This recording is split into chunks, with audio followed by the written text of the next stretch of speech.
Hello students. तो आज हम क्या करेंगे, आज हमने कुछ पढ़ना नहीं है, हमने ये चेक करना है कि महाराष्ट्र स्टेट बोर्ड का जो पेपर पैटर्न है, किसका, अकाउंट्स का। महाराष्ट्र स्टेट बोर्ड का जो अकाउंट्स का पेपर पैटर्न है वो क्या है, उसमें आपको कितने क्वेश्चन अटेम्प्ट करने होते हैं और पर क्वेश्चन क्या टाइमिंग रहती है, यानी एक क्वेश्चन कितने टाइम में खत्म होना चाहिए। ठीक है, जनरली क्या होता है कि बच्चे जब प्रिपरेशन करते हैं ना तो बस कर रहे हैं, मतलब हम एक क्वेश्चन, अगर हमारा फाइनल अकाउंट्स का क्वेश्चन है, तो हम टाइम लिमिट नहीं देखते, हम करते रहते हैं। वो चाहे 40 मिनट में खत्म हो, चाहे 1 घंटे में, चाहे वो 1 घंटा 30 मिनट ले जाए, हमें सिर्फ क्या है कि slow and steady wins the race करेंगे। बट एक्चुअल में वो चीज काम नहीं आती। जब आप बोर्ड में पेपर देने जाते हो तो आपको बहुत सारी चीजें ध्यान में रखनी पड़ती है। सबसे पहले तो आपको आना चाहिए टाइम मैनेजमेंट। टाइम मैनेजमेंट मतलब पर्टिकुलर टाइम के अंदर, यानी आपको कितना टाइम दिया होता है वहां पे, 3 घंटे यानी 180 मिनट, पूरे 3 घंटे में आपका पेपर कंप्लीट हो जाए, ये टाइम मैनेजमेंट आपको आना चाहिए। क्वेश्चन आपको ध्यान से पढ़ना है, बहुत सारी कैलकुलेशंस है, और सबसे बड़ी चीज एग्जाम फोबिया, मतलब बोर्ड का पेपर है और वो भी अकाउंट्स का पेपर, तो उसको लेके तो हम बहुत ज्यादा पैनिक हो जाते हैं। ठीक है, तो यहाँ पे इस वीडियो में आपको बताऊंगी कि आपको एक क्वेश्चन को सॉल्व करने में मैक्सिमम कितना टाइम चाहिए, यानी मैक्सिमम कितने टाइम में क्वेश्चन आपको सॉल्व करना है। मैं मिनिमम की बात नहीं कर रही हूं, मैक्सिमम की बात कर रही हूं, ताकि आप आज से ही उसी के अकॉर्डिंग अपना प्रिपरेशन स्टार्ट कर दें और आपको बोर्ड में ये सारी चीजों को हैंडल करना इजी हो जाए। तो सबसे पहले तो आपको आते हैं पेपर में 7 क्वेश्चन, 1 2 3, यहाँ पे है ये 4 5 6 7। जो फर्स्ट क्वेश्चन रहता है आपका वो एमसीक्यू बेस्ड रहता है और वो आता है आपको 20 मार्क्स का, चाहे वो विद ऑप्शन आए या विदाउट ऑप्शन आए, आपको 20 मार्क्स का आता है वो। ठीक है, उसमें क्या क्या रहेंगे, correct option, rewrite the sentence, one word, true false, find odd one out, complete the sentence, answer in one sentence, agree disagree, calculate the following, या फिर specimen of bills of exchange, या फिर कोई टेबल दिया होगा उसको बोला होगा complete the table। ये सारे के सारे पार्ट्स आपको आपके बुक के चैप्टर के एक्सरसाइज पार्ट में गिवन होते हैं। ठीक है, जब आप एक चैप्टर कंप्लीट करते हो आपके बुक के लास्ट में सब कुछ दिया है, इनमें से रैंडमली आपको कोई 4 एनी 4 विल बी आस्क, कोई भी 4 दिए होंगे, हर किसी में 5 क्वेश्चन होंगे और वो चारों सेक्शन मिला के आपको कितना बनेगा, 20 मार्क्स। अब कितने क्वेश्चन है, 5 into 4 20 क्वेश्चन है, और ये कितने मार्क्स के लिए, 1 मार्क्स के लिए है, यानी आपको इसमें कितना टाइम जाना चाहिए। फर्स्ट क्वेश्चन को करने के लिए आपको मैक्सिमम 20 मिनट्स जाने चाहिए, यानी एक क्वेश्चन 1 मिनट में खत्म होगा, तब आप 20 क्वेश्चन 20 मिनट में कर पाओगे। ठीक है, इसके बाद फिर सॉल्व एनी वन, एडमिशन या रिटायरमेंट, मतलब ये चारों में से कोई एक क्वेश्चन आएगा 10 मार्क्स के लिए, सॉल्व एनी वन 10 मार्क्स के लिए, यहां पे भी एनी वन 8 मार्क्स के लिए, 8 मार्क्स के लिए, फिर एनपीओ 12 मार्क्स और फाइनल अकाउंट्स 12 मार्क्स, यानी कितने क्वेश्चन हो गए, 2 3 4 5 6 7, टोटल आपको मिल गए 6 क्वेश्चन। और ये कौन से क्वेश्चन है, प्रैक्टिकल, यानी अलॉट ऑफ कैलकुलेशंस, बहुत ज्यादा कैलकुलेशन होंगी, बहुत सारी एडजस्टमेंट्स होंगी, ये सारे आपके प्रैक्टिकल्स रहेंगे। तो यहां पे कितना टाइम आपका जाना चाहिए एक क्वेश्चन को करने पे। ठीक है, हमने देखा हमें मिलते हैं 3 घंटे पेपर में, 1 घंटे में 60 मिनट, यानी आपको टोटल मिल गए 180 मिनट्स। 180 मिनट्स में से आप ये लगा लो कि 10 मिनट तो आपका यूं ही चला जाएगा, यूं ही मतलब पेपर पढ़ लिया या फिर कोई साइन करवाने के लिए आ गया या समथिंग ऐसा कुछ भी, ये सब में आपका 10 मिनट जाएगा ही जाएगा। साइन हो गया, स्टैंप हो गए, सब फॉर्मेलिटीज होती है ना। ठीक है, उसके बाद मैंने आपको क्या बोला कि आपको जो 1 मार्क्स के क्वेश्चन है, जो फर्स्ट क्वेश्चन है जिसमें 20 क्वेश्चन मिलने वाले हैं, फर्स्ट क्वेश्चन में वो कितने क्वेश्चन होंगे, 20, और वो कितने कितने मार्क्स के होंगे, 1 मार्क्स का एक क्वेश्चन रहेगा। तो आपको उसको कितना टाइम देना है, 1 मार्क्स के लिए आपको 20 मिनट, मतलब एक क्वेश्चन को 1 मिनट और टोटल 20 क्वेश्चन करने के लिए 20 मिनट। तो मैंने बोला यहाँ पे आपको 20 मिनट जाने चाहिए पूरे फर्स्ट क्वेश्चन के सारे पार्ट्स कंप्लीट करने के लिए, यानी अब कितने मिनट्स बचे, 150 मिनट्स।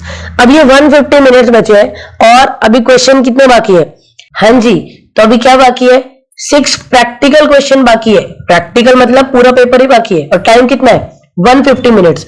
तो अगर मैं ये 150 मिनट्स को डिवाइड बाय 6 करूं तो क्या आएगा, 25 मिनट्स, यानी आपको मैक्सिमम मैक्सिमम 25 मिनट्स में एक क्वेश्चन सॉल्व करना है। अगर आपने 25 मिनट से 1 मिनट भी एक्स्ट्रा लिया तो किसी दूसरे क्वेश्चन के लिए आपका टाइम कम पड़ने वाला है। ठीक है, अब 25 मैंने बोला है, लेकिन अब मैंने आपको 25 मिनट्स बोला, ये मैंने कब बोला? जब आपको फर्स्ट क्वेश्चन में जो 20 क्वेश्चंस आएंगे वो सब एमसीक्यू, ट्रू फॉल्स और वन वर्ड ही आए तो। लेकिन अगर आप एज्यूम करो कि जो आपका फर्स्ट क्वेश्चन है उसमें कितने पार्ट आते हैं? 4। एक हो गया से एमसीक्यू हो गया, ट्रू फॉल्स हो गया, ठीक है, वन वर्ड हो गया। लेकिन अगर यहां पे आ गया कुछ कैलकुलेशन का, तो आता ना आपको एक एक मार्क्स के लिए न्यू रेशियो निकालो और डिस्काउंटिंग का वैल्यू निकालो, इंश्योरेंस प्रीमियम का वैल्यू निकालो, बैड डेट्स का ट्रीटमेंट करो, ये सब भी तो 1 मार्क्स में आते हैं। तो अगर ये आ गए तो क्या आप ये 1 मिनट में कर पाओगे? नहीं, यहां पे तो आपको 2 मिनट जाएगा एक क्वेश्चन करने के लिए। तो फिर कितना टाइम लग गया? 5 मिनट इसके लिए, 10 मिनट, 15 और ये 10 मिनट खा गया, तो कितना टाइम हो गया? 25 मिनट। अब 25 मिनट यहां चले गए, मैंने आपको क्या बताया? 180 में से 10 मिनट्स तो साइन करने का ही जाएगा, ये हो गया 170। 25 मिनट्स आपका यहां जा रहा है, तो अब कितना बचा? 145। अब 145 मिनट्स के लिए अगेन कितने क्वेश्चन? 6 क्वेश्चन। अब कितना टाइम जाएगा? अब आपको यहां लगेगा 24 मिनट्स, यानी 1 मिनट और कम हो गया। ठीक है, अब और कम करो टाइम। आप लोग बोलोगे मैम काम कम करी जा रहे हो, बढ़ा भी दो। बढ़ तो सकता ही नहीं है, ये किसी भी केस में बढ़ नहीं सकता, कम हो जाएगा। अब कम कैसे हो गया?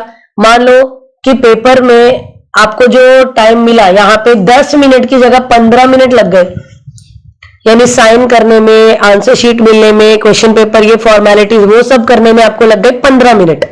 तो अब क्या होगा? अब ये 145 मिनट्स डिवाइड हो गया 140 हो गया ये।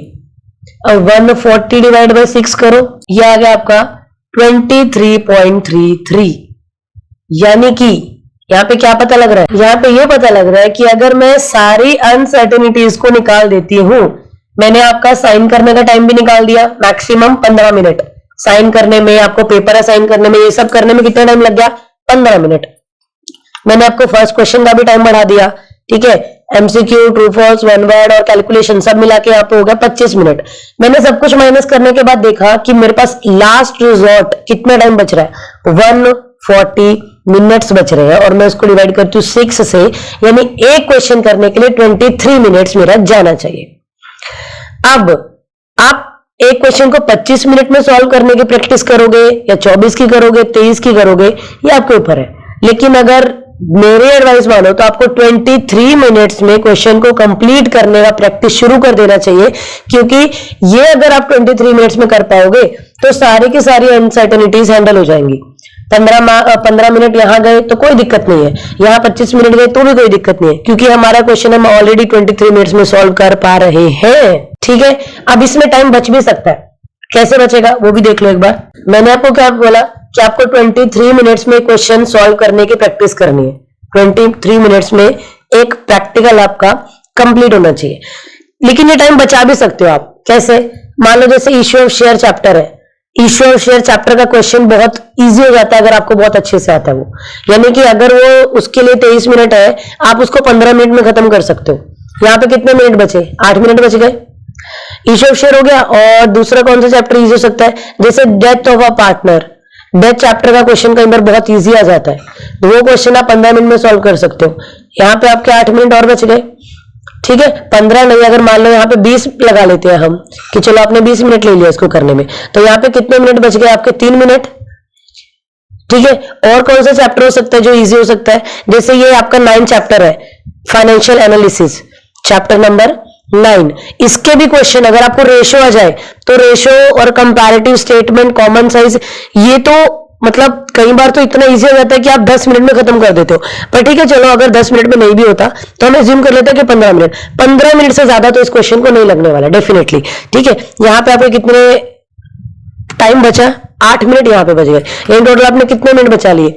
8 8 16 प्लस 3 19, यानी 19 मिनट्स आपने बचा लिए। अब जो ये टाइम आपने बचाया ये कहाँ यूज हो सकता है? चैप्टर 1 में फाइनल अकाउंट्स में यूज हो सकता है, वो टाइम कंज्यूमिंग है। सेकंड एमपीओ में यूज होता है, वो भी टाइम कंज्यूमिंग है। और थर्ड एडमिशन चैप्टर में यूज हो सकता है, ये भी टाइम कंज्यूमिंग है। यहां पे आप इस टाइम को यूज कर सकते हो, ठीक है। पर ये टाइम बचेगा कब? ये टाइम आपका तभी बचेगा अगर आपका ये issue of share, death chapter और चैप्टर नंबर 9 पीक पे है, मतलब बहुत स्ट्रॉन्ग अगर आपके ये तीनों चैप्टर्स है तो ही टाइम बच पाएगा। अगर आपके ये चैप्टर्स भी वीक है तो फिर तो टाइम बचने का कोई चांस नहीं है, ठीक है। मैं यही आपको एडवाइस करूंगी, आप प्रैक्टिस 23 मिनट्स का ही करो, ठीक है। प्रैक्टिस आपने यही करना है, सॉल्व करने के टाइम पे 23 मिनट से ज्यादा आपको मतलब हाफ सेकंड भी नहीं लगना चाहिए। लेकिन फिर भी अगर आपके चैप्टर स्ट्रॉन्ग है तो मैंने आपको बता दिया कि आप ये फाइनल अकाउंट्स, एमपी और एडमिशन चैप्टर के जो क्वेश्चंस है इनको सॉल्व करने के लिए अपना टाइम बढ़ा सकते हो अगर आपको ये 3 चैप्टर जल्दी सॉल्व हो जाते हैं तो, ठीक है। ये एनालिसिस आई होप आपको हेल्पफुल लगेगा, ठीक है। एक बार इसका मार्क्स का भी देख लो, अलॉटमेंट जो आपके बोर्ड में आता है, ये आपका मार्क्स का अलॉटमेंट है। 20 मार्क्स का ऑब्जेक्टिव, 60 मार्क्स का प्रैक्टिकल, ठीक है।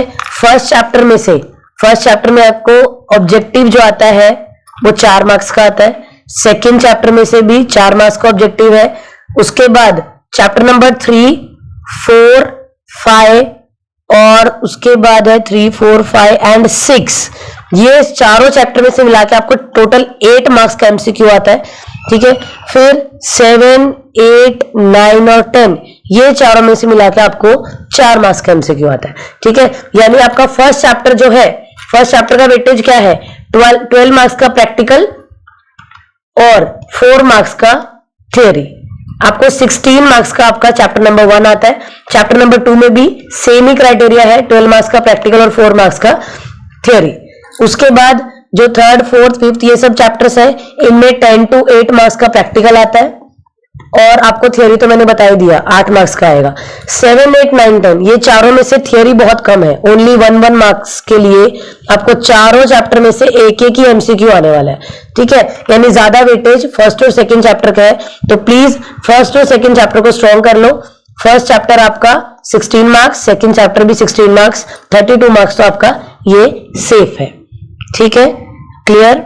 Thank you then, thank you so much. I hope ये एनालिसिस आपको अच्छा लगे, ठीक है। ये एनालिसिस से मैं तो आपको ये एडवाइस करूंगी 23 मिनट्स में खत्म करो, बट फिर भी जैसा आपका सॉल्विंग कैपेसिटी है, आपको क्वेश्चन कितनी जल्दी पढ़ते हो, कितनी जल्दी आप क्वेश्चन का जो क्राइटेरिया है उसको ग्रास्प करवाते हो, ये सब चीजें भी मैटर करती है, ठीक है। All the very best.